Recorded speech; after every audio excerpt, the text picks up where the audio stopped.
로마서 3장 19절부터 24절까지 읽겠습니다. 19절부터 24절까지 한 목소리로 읽겠습니다. 우리가 알거니와 무릇 율법이 말하는 바는 율법 아래에 있는 자들에게 말하는 것이니 이는 모든 입을 막고 온 세상으로 하나님의 심판 아래에 있게 하려 함이라. 그러므로 율법의 행위로 그의 앞에 의롭다 하심을 얻을 육체가 없나니 율법으로는 죄를 깨달음이니라. 이제는 율법 외에 하나님의 한 의가 나타났으니 율법과 선지자들에게 증거를 받은 것이라. 곧 예수 그리스도를 믿음으로 말미암은 모든 믿는 자에게 미치는 하나님의 의니 차별이 없느니라. 아멘. 19절에 우리가 알거니와, 우리 모두가 이 로마 교회에 편지하면서 로마 교회에게 말해요. 우리가 알거니와 무릇 율법이 말하는 바는 율법 아래에 있는 자들에게 말하는 것이니, 율법은 율법 아래에 있는 자들에게 말하는 거예요. 특별히 십계명. 십계명은 우리들의 양심에 쓰여져 있죠.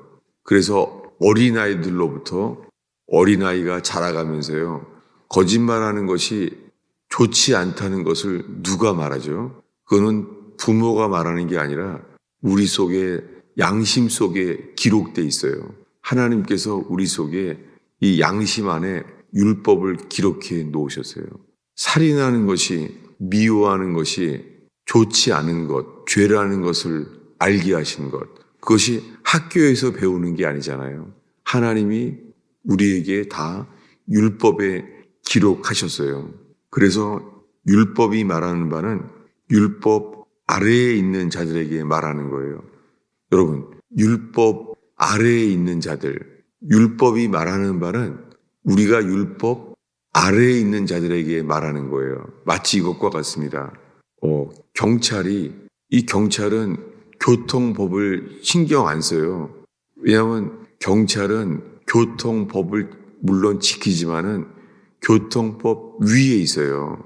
그래서 교통사고가 나면은 갑자기 길도 막고, 차에 불을 켜면서 속력도, 신호도 어기게 되잖아요. 왜냐하면 율법 위에 있기 때문이에요. 왕도 그렇습니다. 왕은, 죽게 된 사람인데도 석방시켜라. 그러면 석방시켜야 되잖아요. 그들은 이 법 위에 있어요. 그러니까 그런 사람들은 많지 않죠. 근데 우리들은 보통 다 율법 아래에 있잖아요. 지금 율법 아래에 있는 자들에게 말하는 거예요.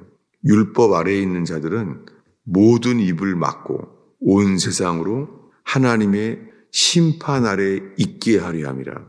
율법은 온 세상의 모든 사람의 입을 막고요, 하나님의 심판 아래에 있게 하려 함이라는 거예요. 세상에서는 모든 일에 율법 아래에 현재 있어요. 심판 아래에 있어요. 근데 주님이 원하시는 것은 그렇게 율법 아래에, 하나님의 심판 아래에 있게 하려 하는 게 아니잖아요. 왜냐하면 이것을 위해서 예수님이 하나님의 아들, 그분이 우리에게 오셨습니다. 그분은 이 선악과에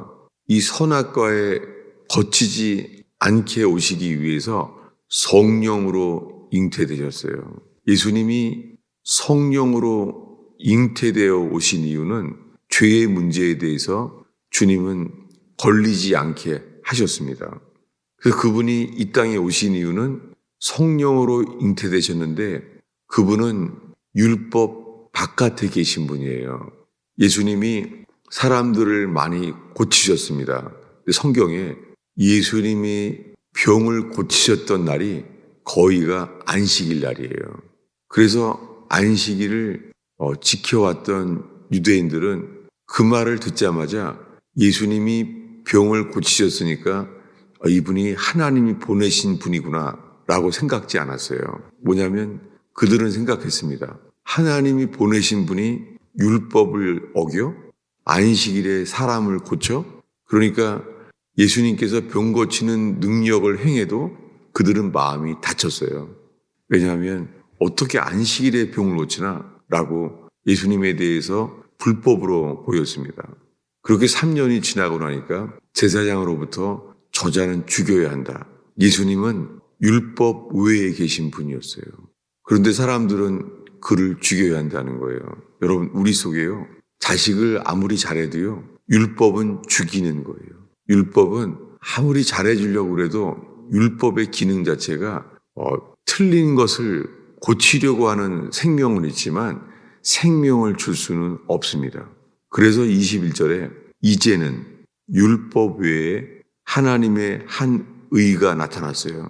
율법은 모세를 통하여 받았습니다. 하나님께서 모세를 통하여 십계명의 돌판을 주셨어요. 그리고 40일 동안 그 모세 오경에 나오는 것들을 가르치셨어요. 그래서 모든 사람들은 시내산에 모세 위에는 못 올라가요. 다 어디 있죠? 율법 아래에 있었어요. 모든 사람들은 다 율법 아래에 있어요. 이 세상의 모든 종교는 율법 아래에 있어요. 그런데 말씀이 육신이 되어 이 땅에 오신 하나님의 아들 예수 그리스도는 3년 동안 보이신 것이 율법 외에 계신 분이에요. 그래서 그분은 안식일 날 병을 고치셨어요. 평생을 18년 동안 병으로 누워있는 사람, 그는 안식일에 고통 때문에 쉬지 못하죠. 주님은 안식일에 그분을 쉬게 했어요. 진실로 그분을 살게 했어요. 생명을 주시는 것이 그로 인하여 고통에서 쉬게 했습니다. 안식일을 지키게 했어요. 그런데 율법을 지키는 제사장은 어떻게 안식일에 사람을 고치냐는 거예요. 쉽지 않습니다. 여러분, 우리 속에 율법 아래에 있다면 우리 생각, 우리 입에서 나오는 것은요, 율법이에요. 그러면 사람은 율법은 죽이는 거예요. 여러분, 우리들의 가정과 우리가 살고 있는 모든 상황 속에서 우리가 율법 아래에 있는 자가 아니라 율법 외에 나타난 하나님의 의, 그 의를 따르는, 의를 아는 저와 여러분들에게를 축원합니다. 그러한 사건이 가늠하다가 현장에 붙잡힌 여인에게 하신 일이에요. 율법에 의하면 그 여자는 돌 맞아 죽어야 돼요. 율법은 그 죄만이 아니라 모든 죄에 대해서 죽음이에요. 큰 일이건 작은 일이건 큰 죄, 작은 죄, 모든 죄에 대해서 율법은 죽이는 것이에요. 그 여자는 그 간음죄로 인하여 그 단면 돌로 쳐라 죽게 되었습니다. 살인죄만이 아니라 거짓말도 마찬가지입니다. 거짓말하는 죄, 탐하는 죄도 우리 속에서 우리를 죽게 만들어요. 그런데 우리는 모두가 율법 아래 있어요. 율법은 결국은 우리를 죽게 만들어요. 그런데 율법 외에 하나님의 한 의가 나타났어요. 이것이 구원입니다. 율법은 우리에게 죄인임을 알려줄 뿐이에요. 율법을 알면 알수록, 지키면 지킬수록 죄를 심히 죄되게 만들어요. 그러니까 조그만 죄도 큰 죄로 보이게 만들어요. 율법은 우리를 죽이는 것이에요. 그런데 율법 외에 하나님의 한 의가 나타났어요. 돌로 쳐서 이제는 죽겠구나. 결국은 내가 좋아하는 죄, 내가 익숙한 죄, 내가 버릴 수 없는 죄, 결국은 이 죄로 내가 죽게 되었구나. 놀랍게 예수님이 말합니다. 너희 중에 죄 없는 자가 돌로 치라. 놀랍게 예수님의 이 음성은 율법 외에, 율법 바깥에 있는 분만이 할 수 있는 말이었습니다. 우리는 너희 중에 죄 없는 자가 먼저 돌로 치라. 이런 것을 우리 스스로 아무도 생각해낼 수 없습니다. 마찬가지로 가정 문제 속에서도 자녀들을 교육할 때도 우리 힘으로는 생명 주는 말을 말할 수 없습니다. 잘못된 것 고치고 바르게 하면은 잘했다고 말을 하지만 생명 주는 말이 필요합니다. 죄인을 살릴 수 있는 길은 죄인을 의인으로 바꾸시는 거예요. 이것이 구원입니다.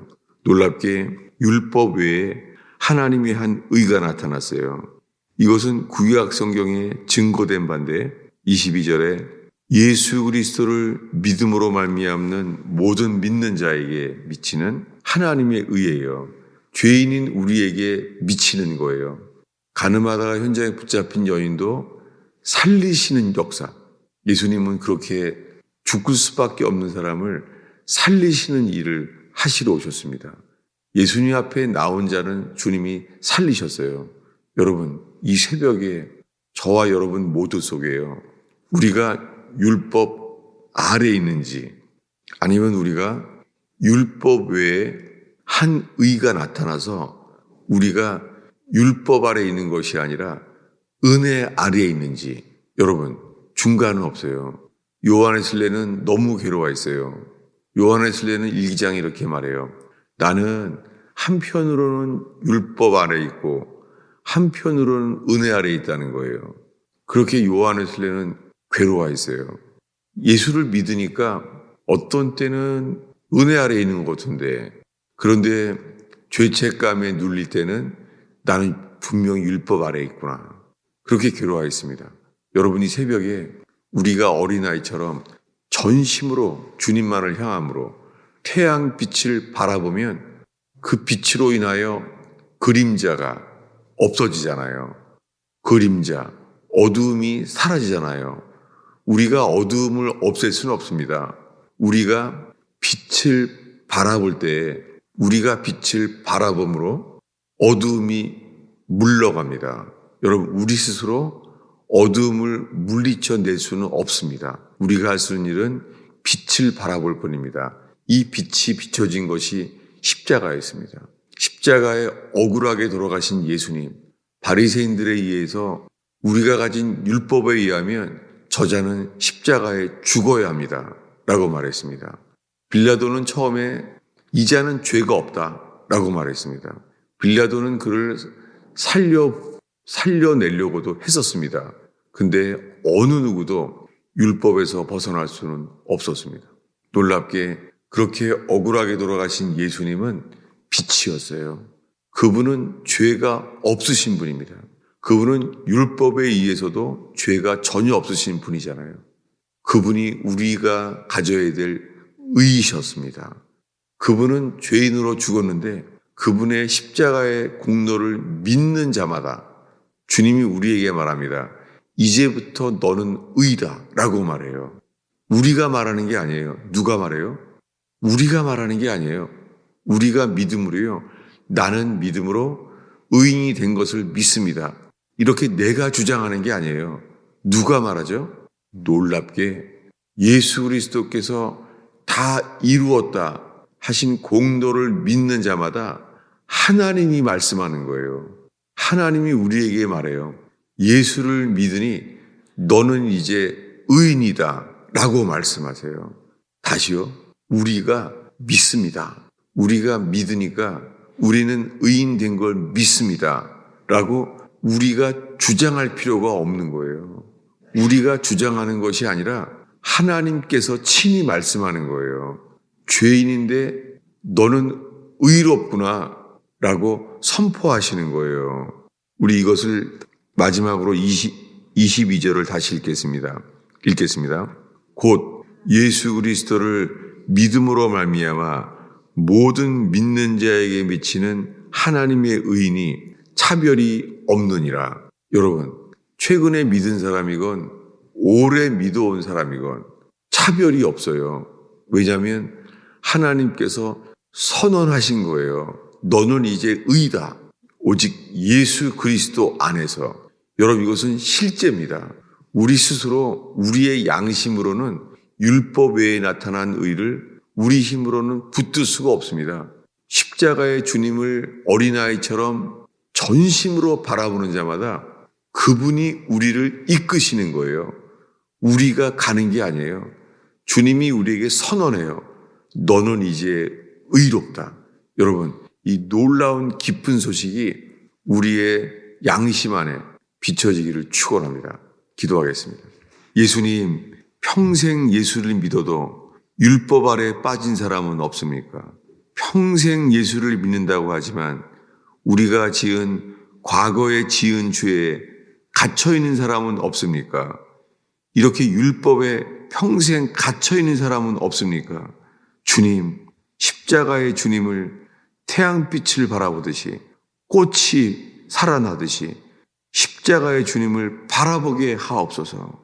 주님, 저희가 어린아이처럼 십자가의 주님을 믿음으로 말미암아 선물로 얻는 그 놀라운 의를 누리게 하옵소서.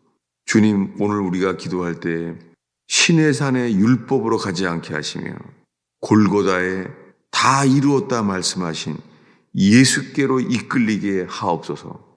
예수님의 이름으로 기도하였습니다.